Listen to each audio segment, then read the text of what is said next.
So the cure for al-ishq al-muharram, the cure for forbidden love, forbidden lust, the cure for jonesing, the cure for looking at the haram, the cure for looking at what is evil and impermissible online, the cure for looking at illicit women, disgusting women in person or in virtual reality, the cure for many of the ills that plague our communities goes back to the fact that their hearts are not strong with the tawheed of Allah tabarak wa ta'ala.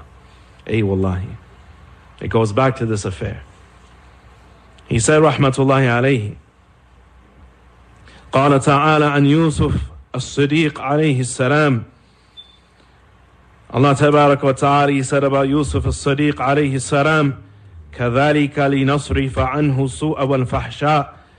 He said that was made to occur. He was tested with that. لنصرف عنه. The lamb here is the lamb of a ta'leel, for the purpose of warding off from him السوء والفحشاء,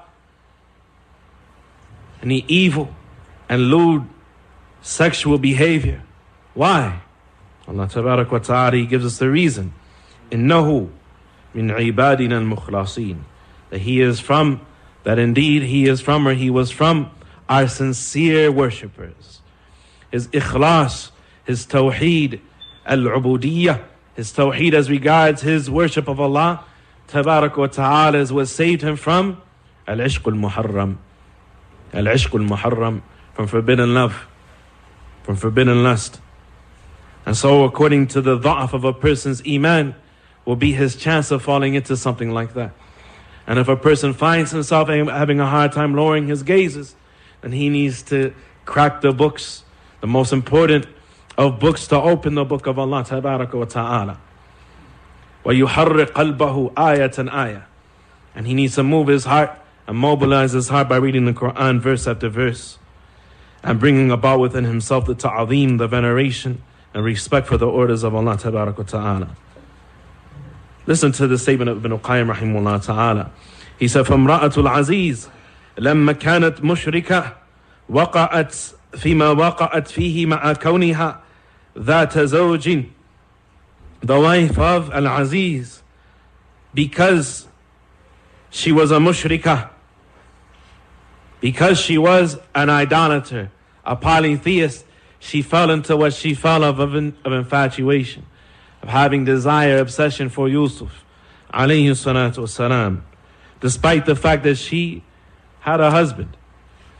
He said, وَيُوسُف عَلَيْهِ السَّلَامِ لَمَّا كَانَ مُخْلِصًا لِلَّهِ نَجَى مِنْ ذَلِكَ. And because Yusuf was sincere in his worship of Allah tabarak wa ta'ala, he was saved from that. مَعَ كَوْنِهِ شَابًا عَزَبًا غَرِيبًا مَمْلُوكًا. Look at the four things that he mentions here. He said, despite the fact that he was a youth, and that he was azaban, that he was single, and that he was ghariban, he was a stranger in a far-off land, mamlukan, and he was a slave. He was subjugated as a slave, despite the fact that he was in this precarious, difficult situation. Because of his sincerity to Allah tabarak wa ta'ala, Yusuf alayhi salatu wasalam, because of the what? The halawat al-iman, the sweetness of faith, he was able to be free of the temptation of the wife of Al-Aziz. Al-fa'idatu thaniya. How long have we been going? Al-fa'idatu thaniya. The second benefit. في غض البصر نور القلب وصحة الفراسة. The second benefit is the light of the heart and having genuine intuition. قال أبو شجاع الكرماني رحمه الله تعالى. And actually the name of Abu Shuja' was Shah ibn Shuja'. Ibn Qayyim rahimahullah ta'ala, he says Abu Shuja'. And other sources mentioned in Majmu' al-Fatawa and other places, his name is Shah ibn Shuja'. Right? You're not the only Shah. Right? Shah ibn Shuja' al-Karamani rahimahullah ta'ala, who was from the Ubbad, and he was from the worshippers of Khurasan. He said, من عمر ظاهره باتباع السنة وباطنه بدوام المراقبة وكف نفسه عن الشهوات وغض بصره عن المحارم واعتاد أكل الحلال لم تخطئ له فراسة. He said that whoever enlivens, brings their exterior to life by following the sunnah on the outside, and brings their inside, their heart to life by constantly having the cognizance and the understanding that Allah is watching them, having muraqabah. وَكَفَّ نَفْسَهُ عَنِ الشَّهَوَاتِ, and withholds his nafs from ash-shahawat, from lust. وَغَضَ بَصَرُهُ عَنِ الْمَحَارِمِ, and he lowers his vision from the maharim, from that which is forbidden. وَعْتَادَ أَكْلَ الْحَلَالِ, and he habitually eats only that which he knows to be permissible. لَمْ تُخْطِئْ لَهُ فِرَاسَةٌ, then his firasa will never err. Then his intuition will never err. Firasa is the ability to read people. Some of the Salaf, like Shurayh al-Qadi, some of the Salaf, and Ibn al-Qayyim has a lengthy section in his book, At-Turuq al-Hakamiyah. He talks about al-firasa. And the Imams of the Salaf, person after person from the Tabi'een and the Tabi'een, who could do things like, and he know how much change a person had in their pocket because of how their garment was sitting. Had that type of intuition. They were judges. They were made judges in their land. And this is something that is from the fruit of Iman, that it gives a person intuition to be able to see things as they really are and to see people for who they really are. The scholars, they have tremendous intuition in dealing with people. Not like the masakina today who say that there are a bunch of shabab that are fattaneen, that are running around tricking the scholars and pulling the wool over the eyes of the scholars and the likes of these affairs. The scholars, they have firasa, tremendous intuition as regards knowing who they're dealing with and who is who and what is what. Al-firasa is from the basira that comes from iman. It is from the vision of the heart that comes on account of a person knowing. As Ibn al-Qayyim, he said, al-basira has three parts. Al-basira, as regards vision, as regards knowing about Allah through His names and His attributes and His actions. Basira, as regards knowing about the orders of Allah and the prohibitions of Allah. And basira, as regards knowing about al-wa'd wal-wa'id, about the promises of Allah and the threats of Allah tabarak wa ta'ala. The person who has this type of basira, Allah tabarak wa ta'ala will give him the ability أن يرى الأمور على حقائقها, to see affairs as they really are. To see affairs as they really are.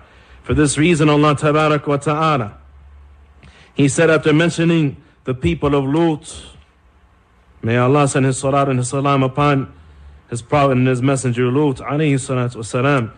After He mentioned what happened and how the people of Lut, they were tested, He said after that, إِنَّ فِي ذَلِكَ لَآيَاتٍ لِلْمُتَوَسِّمِينَ, indeed in that are clear signs for the people of tawassum. And tawassum is al-firasa. Tawassum is being able to see the simat of people, the simat, the characteristics of people, the kha'inatul a'yun, the deceptiveness of the eyes of the people, to read the expressions of the faces of people and their body language and the likes of these affairs. It is from the fruits of lowering the gaze and staying away from the haram. It is from the fruit of lowering the gaze and staying away from the haram. He said, indeed in that are clear signs for the mutawassimin, for the people who can see and who have intuition and who can read the traits and the qualities of the people and who have keen understanding. He said, وَهُمَ الْمُتَفَرِّسُونَ الَّذِينَ سَلِمُوا مِنَ النَّظَرِ الْمُحَرَّمِ وَالْفَاحِشَةِ. He said, they are the people of al-firasa, the people who have any keen intelligence and intuition, and who are free of looking at the haram and looking at fahisha and lewd acts and the likes of these things. Allah tabarak wa ta'ala qala aqiba amrihi lilmu'minin bighaddi absarihim wa hifdhi furujihim. For this reason, Allah tabarak wa ta'ala, He said after mentioning the order for the people to lower their gaze. Listen to the insight of Ibn al-Qayyim rahimahullah ta'ala. This is tremendous. This is tremendous. And this is something that is from the mafhum of the Quran. It is from the fiqh of the ulama, from the deep understanding of the scholars, that a person, that the lay person wouldn't be able to understand without the scholars directing him to the likes of these benefits. Ibn Qayyim rahimahullah ta'ala, he said, this is why, this is from the reasons why, from the what is called al-munasaba, because there's nothing that is disconnected in the Quran. Everything is interconnected in the Quran. A person, they go from one subject to another in a single surah, and they think that they are mutaqati'ah, that they are separate issues, not connected to each other, that there is no actual order for these things, that these things I mentioned, then some other things I mentioned, then some other things I mentioned, and then there's a conclusion. There's a beginning, there's a middle, there's a conclusion. But everything is connected in the Quran. Allah, He mentions a detailed parable after mentioning what? The order for the people to lower the gaze and to safeguard the chastity, safeguard the private parts. What does He say? Allahu nuru samawati wal ard. Allah is the light of the heavens and the earth. That's a tremendous benefit. That's a tremendous benefit. If a person, yashuddu lah, laha ar-rahil, if a person was to have traveled a long distance to get that benefit, he wouldn't have wasted a journey. That's a tremendous benefit. Allahu nuru samawati wal ard. Allah, He gives us a tremendous benefit. He tells us that He is the light of the heavens and the earth. He is the light of the heavens and the earth. And then He gives a tremendous parable, the most detailed parable in the Quran as regards guidance. The guidance, nurun ala nur. The guidance of the fitrah and the aql, meeting the guidance of the light of what? Of the revelation. The light of the revelation. And then Ibn Qayyim rahimahullah ta'ala, he says, وَسِرُّ هَذَا أَنَ الْجَزَاءَ مِنْ جِنْسِ الْعَمَلِ. He said the secret behind this is that, recompense, reward and punishment is according to the type of action that a person does.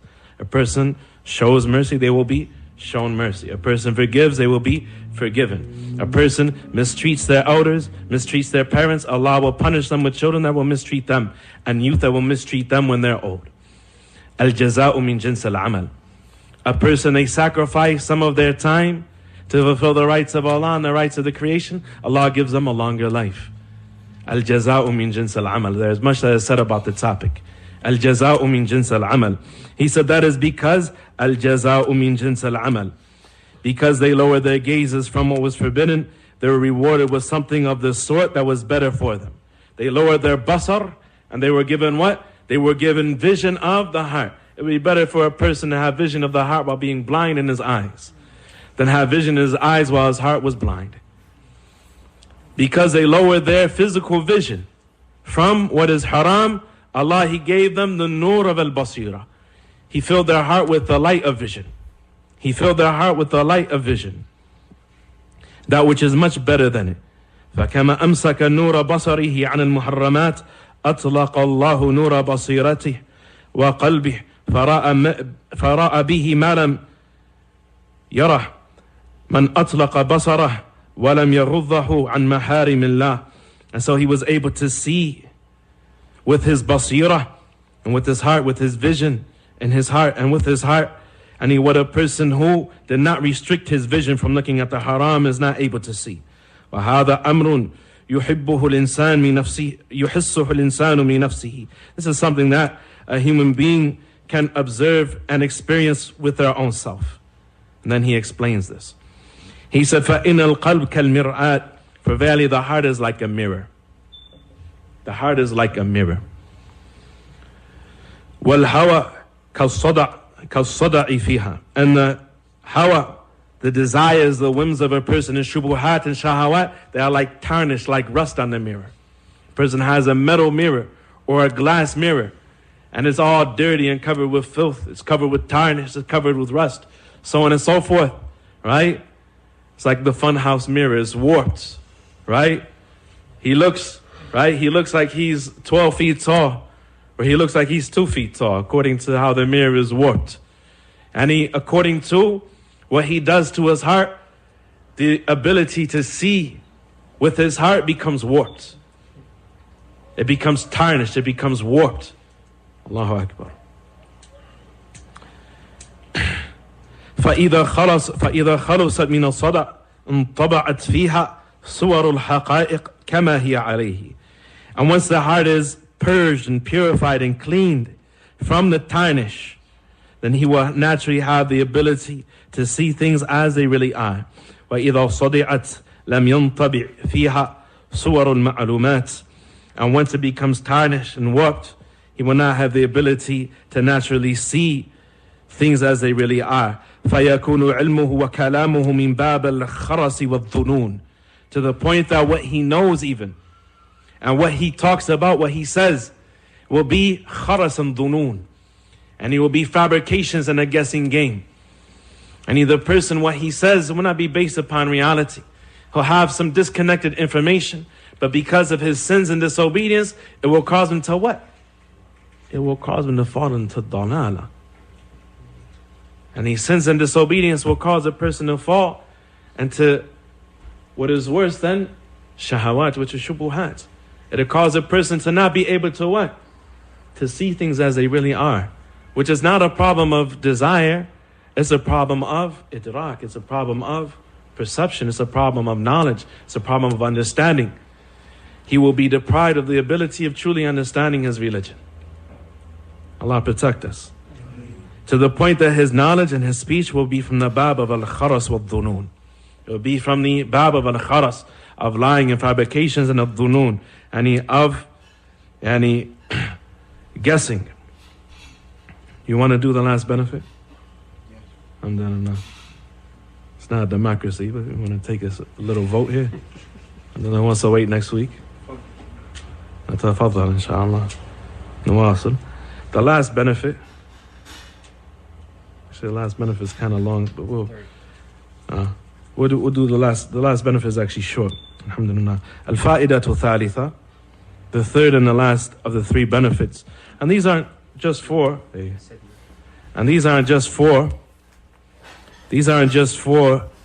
Any lowering the gaze by itself. This is the general reward of leaving off sin and disobedience. It gives a person the halawa of iman. It gives a person any light in his heart. And it gives a person the third thing, which is strength in his heart. Strength in his heart and thabat and shaja'ah. It gives a person strength and firmness and courage in his heart. He said, فَيُعْطِيهِ اللَّهِ بِقُوَّتِهِ سُلْطَانَ النُّصْرَةِ كَمَا أَعْطَاهُ بِنُورِهِ سُلْطَانَ الْحُجَّةِ. Allah, through his quwwah, الَّذِي لَا حَوْلَ وَلَا قُوَّةَ إِلَّا بِهِ تَبَارَكَ وَتَعَالَى. Allah, through his quwwah, will give the person the authority of a nusrah, the authority of victory. The authority of victory. And that comes about through physical strength, through courage, so on and so forth. And the person, he will have strength in his heart, and the strength of the heart is greater than the strength of the body. As Ibn Qayyim, he said in Al-Furusiyah, that the strongest of this ummah in heart and the most courageous, وَأَثْبَتُهُمْ قَلْبًا بَعْدَ نَبِيِّهَا, after his prophet, was Abu Bakr as-Siddiq, who was not known to be muscular. Abu Bakr wasn't known to be the person who was throwing people around on the battlefield, manhandling people, so on and so forth. Abu Bakr, he was more of a frail-figured person, radiyallahu anhu wa ardahu, but he was the most courageous of this ummah after the Prophet sallallahu alaihi wasallam. He had a stronger heart than even Umar, and a more courageous heart than even Umar radiyallahu anhu. And this is contrary to the image that the Jamaatul Tabligh and the Sufis want to give for Abu Bakr as-Siddiq. And the people, they constantly say, because Abu Bakr, he was like this. And Umar, he was like this. Allahu Akbar, la tadri. Ya miskeen. You don't know about the courage of Abu Bakr as-Siddiq. Right? And in every instance, Abu Bakr as-Siddiq, he was unshakable. He was unshakable as regards the genuineness and veracity of his faith. Radiyallahu anhu wa ardahu. He says, so the third benefit is the strength of the heart and the courage of the heart. He says that Allah, by his strength, will grant authority, the authority of victory, the sultan of al-nusrah over his heart. And he will give the person's heart the authority of victory through his strength, just as he had given it by his light the authority of evidence and proof. which was the last thing, which was the light of the heart. Just as Allah gave it the authority, the sultan of al-nur wal-hujjah. Allah bi nurihi a'tahu sultan al-hujjah, which is what we just heard, al-firasa, the basira of the heart, so on and so forth. And Allah will give the heart actual strength, courage to the heart of the person, firmness for the heart of the person. He said, فَيَجْمَعُ لَهُ بَيْنَ سُلْطَتَيْنِ. He will give him the two types of authority. وَيَهْرَبُ الشَّيْطَانُ مِنْهُ. And a person who is like that, who has the authority of al-hujjah, that comes from the light of knowledge in his heart, and the authority of al-quwwa wa-shaja'a wa-thabat, of firmness and courage, the shaitan will flee from that person. The shaitan will flee from that person. As comes in the athar, what is the athar?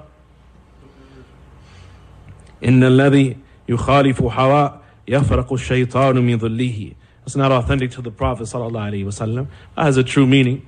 And it was said that shaitan used to flee from Umar ibn al-Khattab radiyallahu anhu. وَلِهَذَا يُوجَدُ فِي الْمُتَّبِعِ هَوَاهُ مِنْ ذُلِّ النَّفْسِ وَضَعْفِهَا وَمَهَانَتِهَا مَا جَعَلَهُ اللَّهُ لِمَنْ عَصَىٰ. He said, and this is why you find that the person who follows his hawa, his whims, whether they be shubuhat or shahawat, the person who follows his hawa, and he will find humiliation, degradation, weakness in his soul. He will find that he has no izz. He will find that he has low self-esteem, low self-worth, low self-value. He will find that he feels disgusting to himself. And this is what Allah places upon those who disobey Him.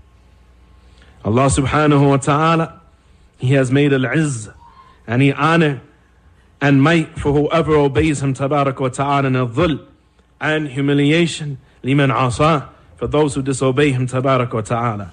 فإنه سبحانه وتعالى جعل العز لمن أطاعه وذل لمن عصاه.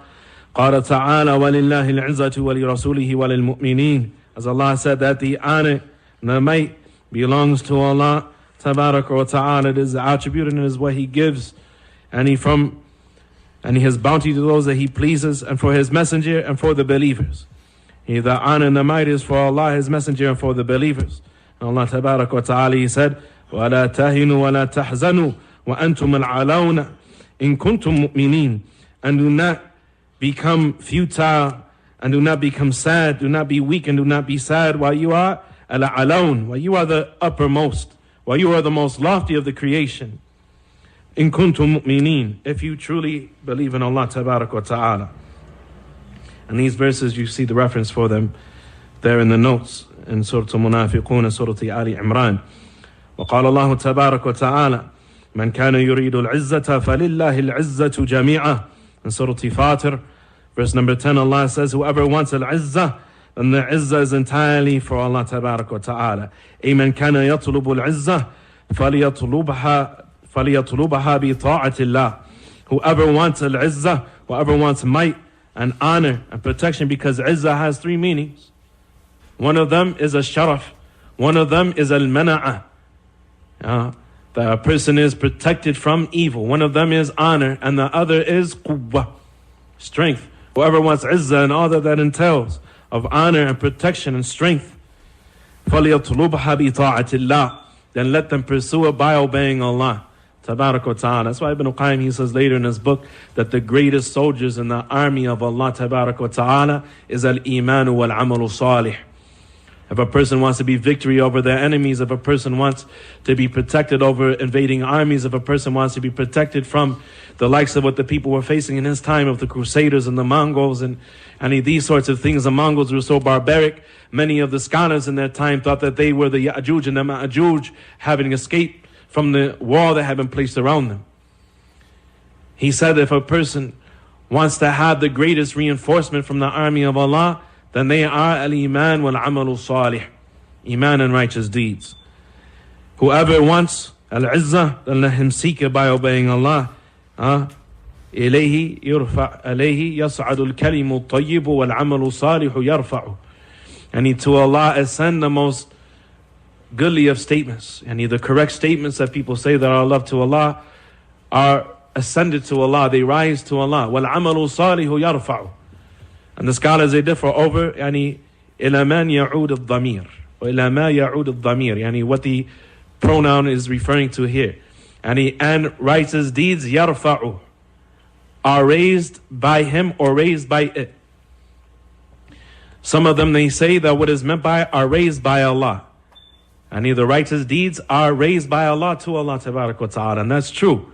And the second meaning is also true. وَالْعَمَلُ صَالِحُ يَرْفَعُهُ. And righteous deeds are raised by a person's or rather al-kalimu tayyib are only raised by a person's amalu salih, by a person's righteous deeds. That what he says is only raised to Allah once his actions match what he says. Once his actions match what he says. And this is a tremendous verse in Surah Fatir. And this is where we'll continue next week, bi'idhnillahi tabarak wa ta'ala. We ask Allah subhanahu wa ta'ala for at-tawfiq was-sadad wal-hidayah ila sabil al-rashad. We ask Allah subhanahu wa ta'ala wa taqaddasat asma'uh to have mercy upon al-Imam al-Hafiz Shaykh al-Islam Ibn Qayyim al-Jawziyyah rahimahullah ta'ala. Verily this is from the right of the ulama upon us, that we make dua for them, that Allah tabarak wa ta'ala showers them with his mercy, and that Allah tabarak wa ta'ala puts them in the company of the salihin, and from the rafiq wal a'la min an-nabiyyin wa siddiqin wa shuhada wa salihin wa hasuna ulaika rafiqa. We ask Allah subhanahu wa ta'ala and to forgive us of our shortcomings and to make us of those who hear what they hear, wa yastami'una al-qawla fayattabi'una ahsana, for the best of what they hear. Wa sallallahu wa sallam wa barak ala nabiyyina Muhammad wa ala alihi wa sahbihi wa sallam.